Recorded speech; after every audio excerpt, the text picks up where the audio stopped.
What am I explaining to all of you? Two kinds of practitioner. Yes, how to be serenity and insight practitioner, and how to be pure insight practitioners has been explained to a certain extent. Do you remember the way how the serenity and insight practitioners practice, and how the pure insight practitioners practice? So for those who want to be Samatha Yanika or serenity and insight practitioner, they need to develop absorption, jhana, concentration. After that, they need to continue insight meditation. Do you remember how many meditation objects the Buddha taught when he taught the second training? 40. Do you remember how many meditation objects the Buddha taught when he taught the third training? Rupa meditation and Nama meditation. So, for those who want to be serenity and insight practitioners, after having developed absorption concentration, they need to start Rupa meditation by practicing 4 elements meditation. For those who want to be pure insight practitioners, as they have no absorption concentration, they need to directly start insight meditation by practicing 4 elements meditation. So I will ask you a question again. What is the differences between the serenity and insight practitioners and pure insight practitioners? So serenity, insight practitioners are those who had concentration, and after having developed concentration, they continue vipassana. But for those who are pure insight practitioners, as they have no absorption concentration, without having developed absorption concentration, they practice 4 elements meditation as a beginning of insight meditation. So now you are clear that serenity practitioners, they have concentration, absorption concentration. What do you think about pure insight practitioners? Have they concentration or have they not?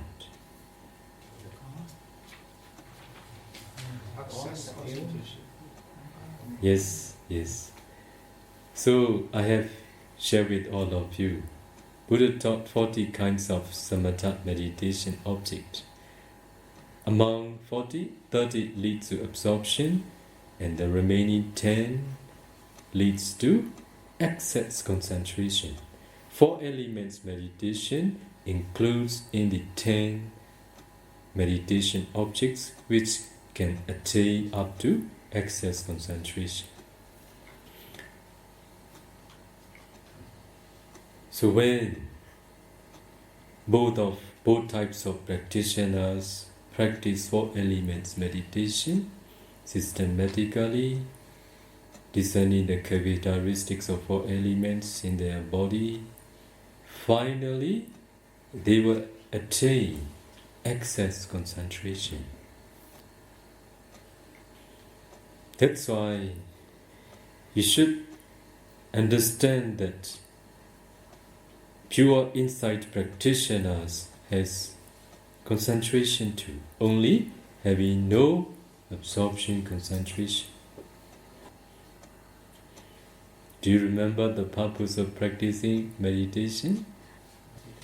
Do you remember what is the name of the talk I am giving?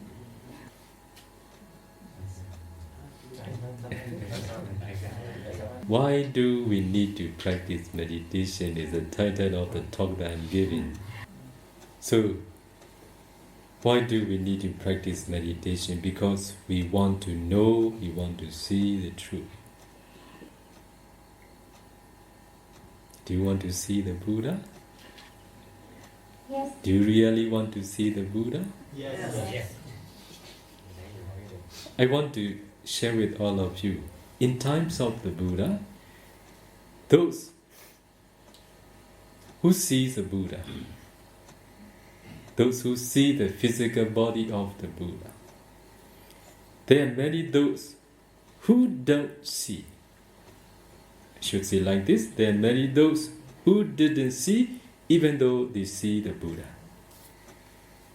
I will improve my sentence a little bit. There are many those who didn't see the Buddha even though they meet the Buddha. There are many those who see as they meet the Buddha. There are many those who see the Buddha even though they didn't meet with the Buddha. Do you understand what I am telling all of you? Yes. Who do you want to be? You cannot be the one who can meet the Buddha now. If it is so, is it possible to see the Buddha and this present? Yes. Okay, if it is so, please tell me how to. See the Dhamma. Yomang Pasapik, Sodamang Pasapik. Right. Do you remember Venerable Vakali? In times of the Buddha, one day, when the Buddha goes for alms,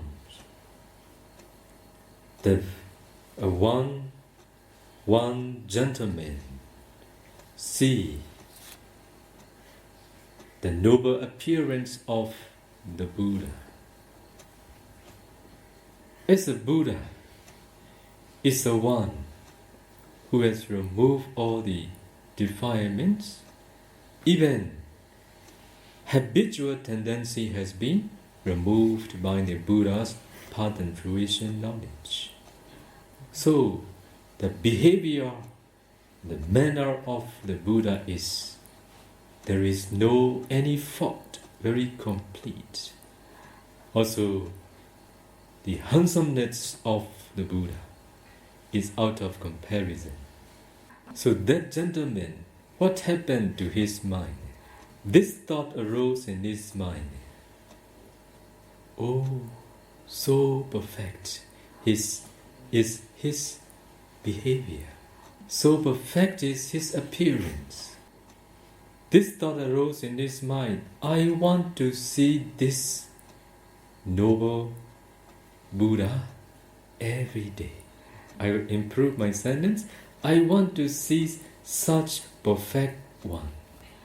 How to do to see such perfected one? He decided to ordain. He decided to ordain because he wanted to see the Buddha.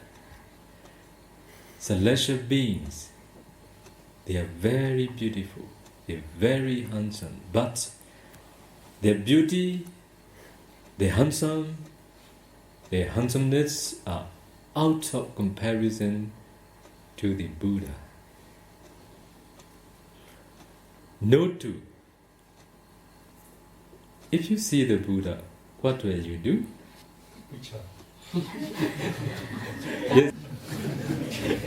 Yes. Some say Vietnamese people like taking photo. Is it true?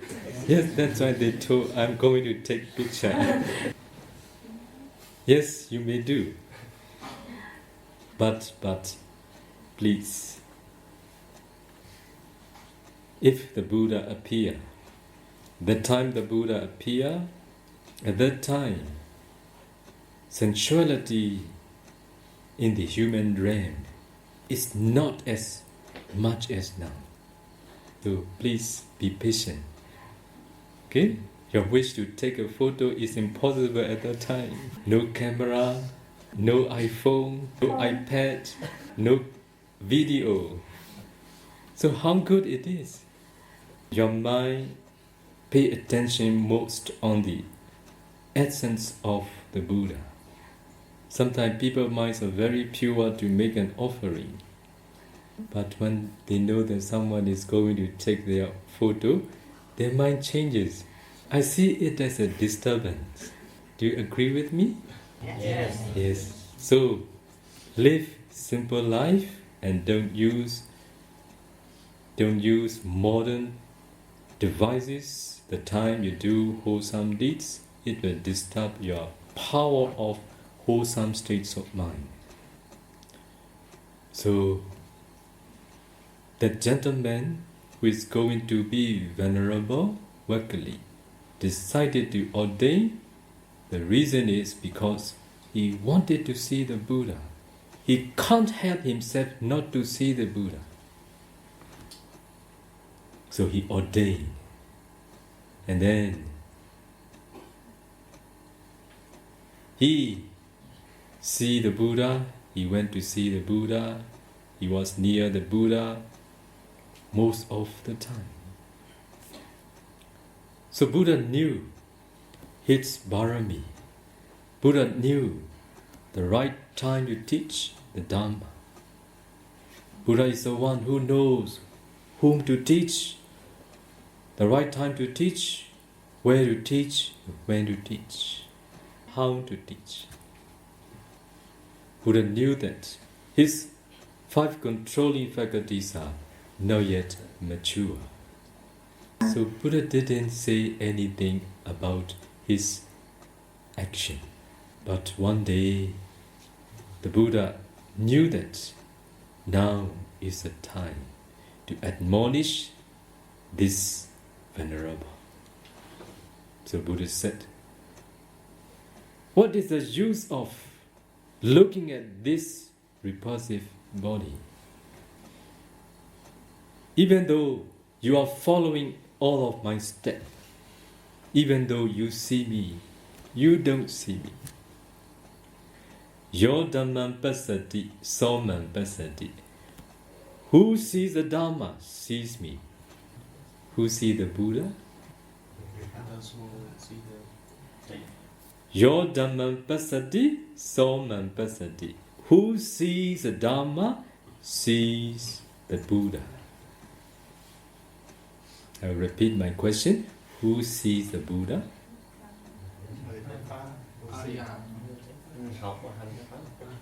So those who see the Dhamma, those who learn and practice in the Dhamma. Those who see the Dhamma sees the Buddha. This is the answer.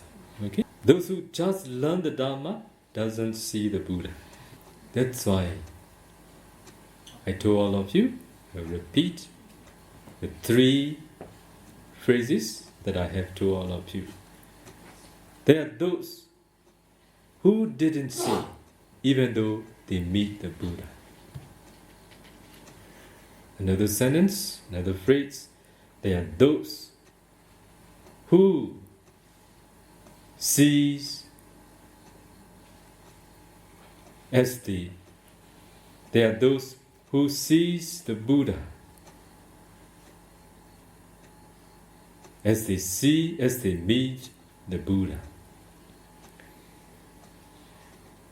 So I will improve my sentence. There are those who sees the Buddha with the meeting of the Buddha. So another person. There's those who sees the Buddha even though they don't meet the Buddha. Nowadays, we can be the 3rd person. Even though we could not meet the Buddha at this present, if we see the Dhamma, we will see the Buddha. Who is the Buddha? Buddha is the Dhamma. Buddha is fully enlightened one. How could he become a fully enlightened one? You know everything. Because of realizing the Dhamma, he became a fully enlightened one. So the Buddha represents the Dhamma.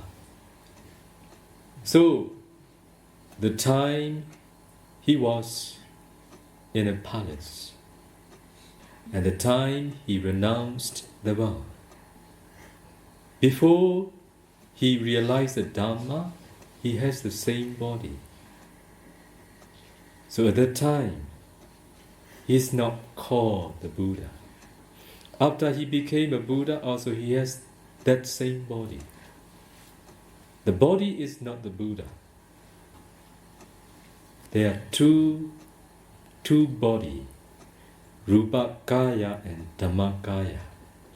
So Rupa Kaya is physical body.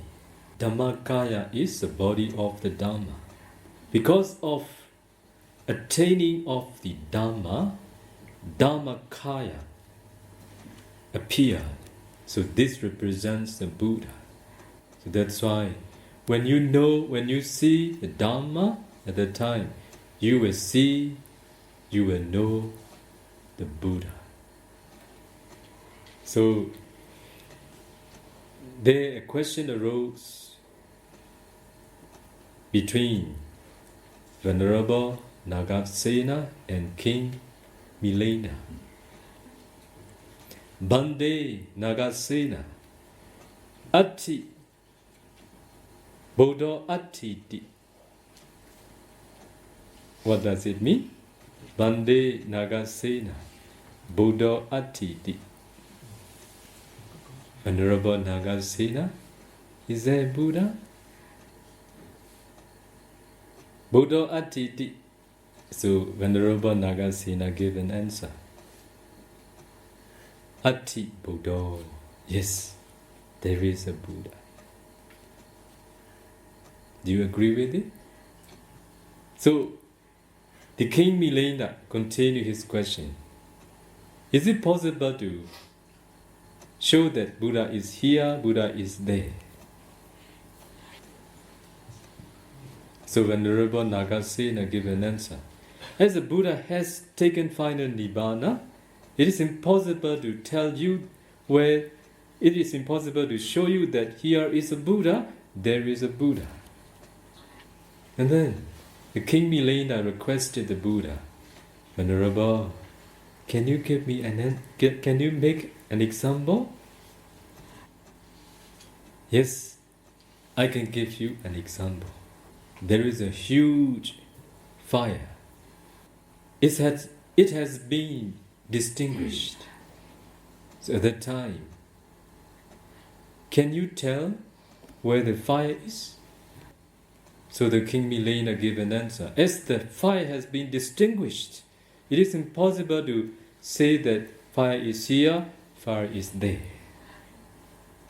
In the same way, as the Buddha had taken final Nibbana, it is impossible to show that he is here, he is there. But with the body of the Dhamma, we can know that the Buddha exists. That's why the one who knows, the one who sees the Dhamma as they really are those who can really know, who can really see the Buddha. How is the Buddha? Why he is called a Buddha? Because of the Dhamma. Only when you know the Dhamma, you can understand according to your capability to a certain extent that, oh, Buddha is such great being. Those who have realized the Dhamma Kaya here, you should understand precisely what is Dhamma Kaya. Those who attain fourth path knowledge and fourth path fruition knowledge and Nibbana. This is the Dhamma Kaya. Path knowledge arises only once. But who has attained path knowledge, he or she can enter the fruition anytime, anywhere, in any condition he wants or she wants. So, when you are the one who can realize, who can enter the fruition knowledge, at that time, you understand, oh, Buddha is the one who can enter fruition knowledge. I'm the one who can enter the fruition knowledge. You understand what type of perfected one the Buddha is.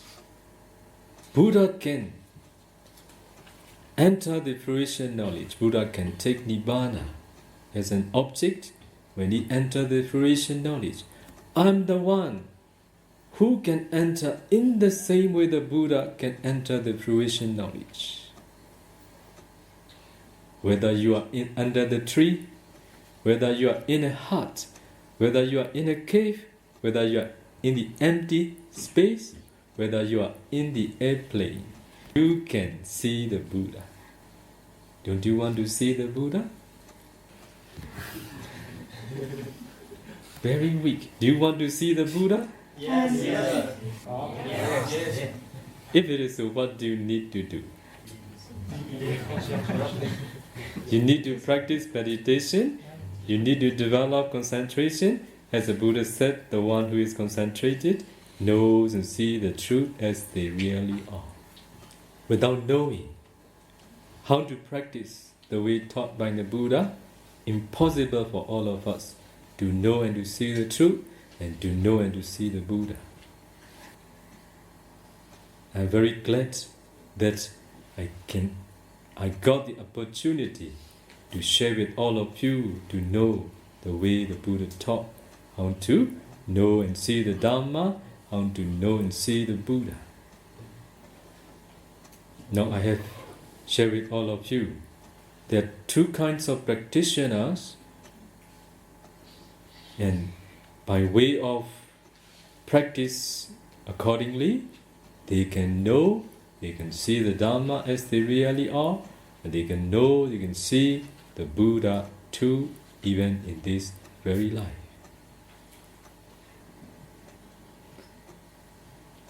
Okay, you all have heard this one. This shore and another shore. Where are you now? In this shore or in that shore? This shore. In this shore. Okay? So to cross the sea of samsara and to get to the another shore and to step on the another shore, you need to practice as a pure insight practitioners or as a serenity insight practitioners. Is there any other way? No. Are you sure about it now? Yes? Yes, you must be sure. Keep in mind, only by doing these two ways, by practicing absorption concentration and continue insight meditation, or without having developed absorption concentration, go directly insight meditation. Do you remember the example that I have given all of you? The one that who crossed the sea, swimming and crossed the sea in a ship. Which one do you want to be? On the ship. Okay, whatever you choose, I will teach you. But this is my volition towards all of you. If it is possible, I want you to cross the sea of samsara in a ship. Only if you can't cross the sea of samsara in a ship, at that time, please choose another option. Because I want you to cross the sea of samsara comfortably. So if you try to cross the sea of samsara, swimming, very hardship. Yes, I think this is new information for all of you, I think. Before you think, pure insight practitioners are the easiest way, you think, right? But this is also a general saying for those who come into these existences with such accumulated karma. What I mean, if they are those who had practiced insight meditation by practicing 4 elements in the past, for them, if they choose the way leading to Nibbana by practicing 4 elements meditation as a pure insight practitioner in this very life, for them it will be fine. But the stronger the concentration, the better the penetration, that according to our teaching experiences, according to the experiences of the meditators, only after having developed deep concentration, if you continue insight meditation, it is very helpful. So, today I will explain all of you how to practice Anapana meditation to develop absorption, concentration in a way you should understand. When we practice Anapana, we should not practice the way we want. We should follow the way the Buddha wants us to practice. When the Buddha taught Anapana meditation as a samatha meditation, Buddha taught us to focus on the concept of the breath. So, when we say like this, you need to pay attention on the concept of the breath. They raise a question: what is concept of the breath? So, when you are breathing in, when you are breathing out, the breath is touching at a certain point.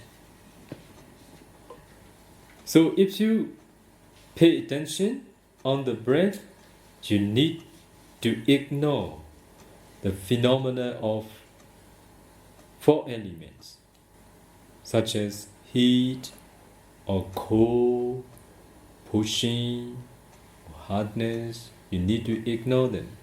You need to pay attention, breath as breath. So you need to balance the way you make an effort.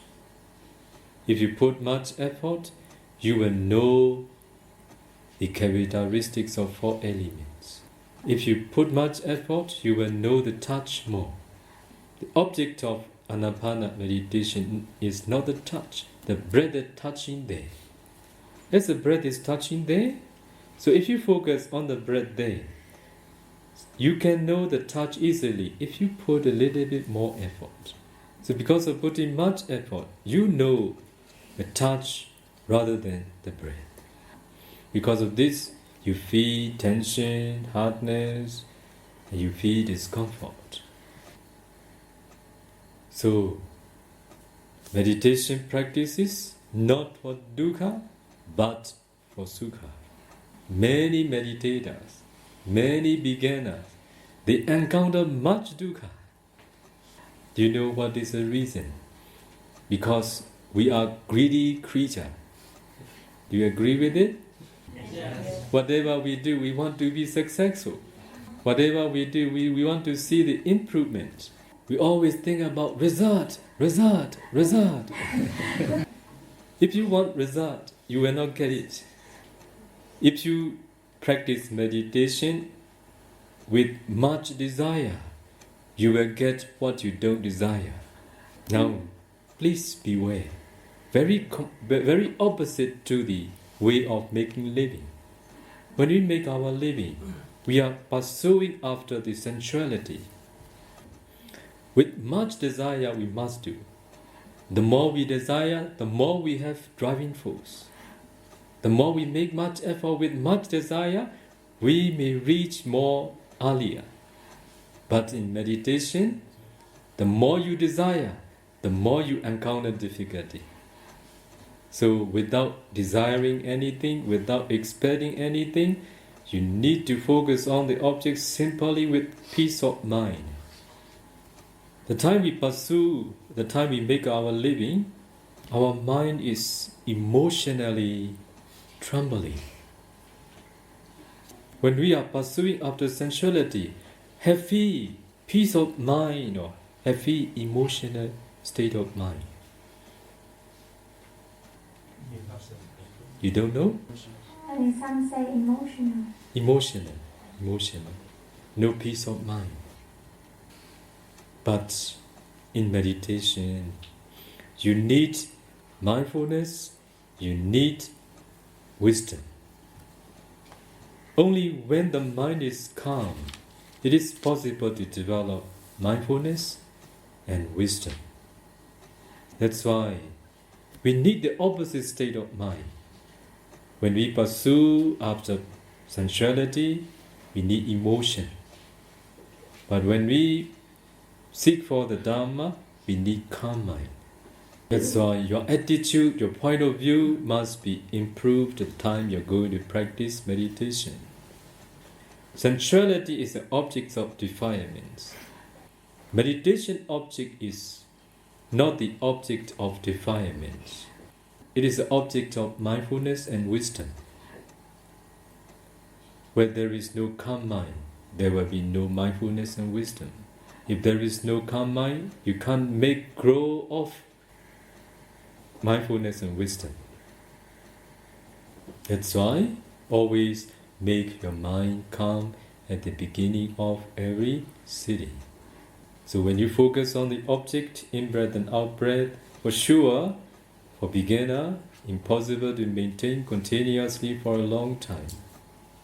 Suppose if you can focus for 1 minute, please be happy with it. Increase another 1 minute, and then 5 minutes. If you could focus for 5 minutes, increase another 5 minutes more. Don't be greedy to increase immediately to 30 minutes, 1 hour. It is a cause of suffering. If you expect much, do you know what is going to happen? There is a saying, expectation is the main source of depression. Do you get it? Yes. If we expect too high, too much, if we don't get what happened, we feel depressed. Is it possible to expect to see the Dharma? Wish, not expect. Keep in mind that all the successful practitioners start with 1 minute. So increasing a little bit, finally they reach to their goal. Don't forget, all the beginnings are small. True? Yes. Why do we grow old? How do we grow old? Now you're big. Your start is very small. That's why all the beginnings are small. We all must start from there.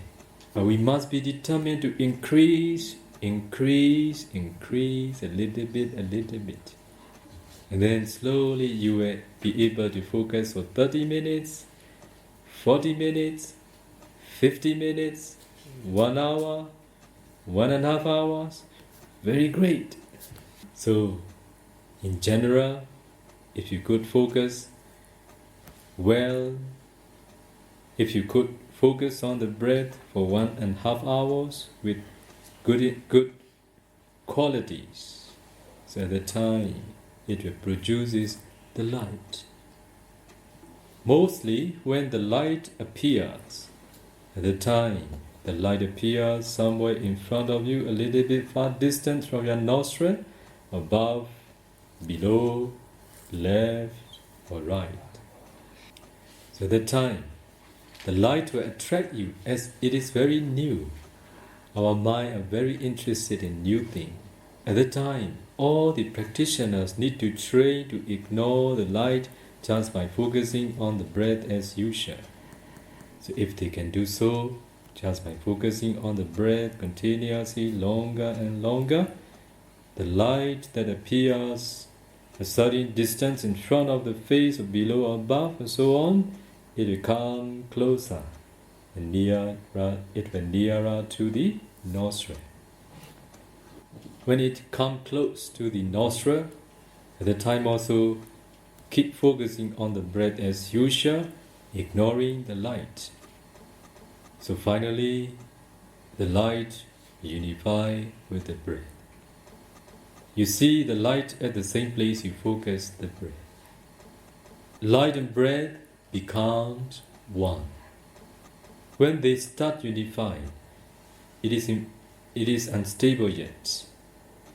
By the time you all need to engage, you all need to keep focusing on the breath as usual, even though you see it together with the light. You need to continue focusing on the breath even though you see the breath together with the light. When the unification lasts for 30 minutes, we can say the light becomes stable. When the unification lasts for 30 minutes, you can switch awareness on the light or nimitta from the breath. If you can maintain focusing on the light or nimitta continuously longer time, your concentration will become stronger, your light will become brighter too. But if you can't focus well continuously longer time on the nimitta, the light and concentration will getting weak. If it happens like this, you should focus back on the breath. When the nimitta becomes stable and bright, you should focus on the nimitta again. By focusing on the nimitta for 1 hour, 1.5 hours, 2 hours, finally, you will attain absorption jhana concentration. So, to know and to see the Dhamma and to see the Buddha, my first blessing for all of you is may you all be able to attain first jhana. After having attained absorption jhana concentration, may you all be able to continue practicing insight meditation, and may you all be able to realize the Dhamma in this very life.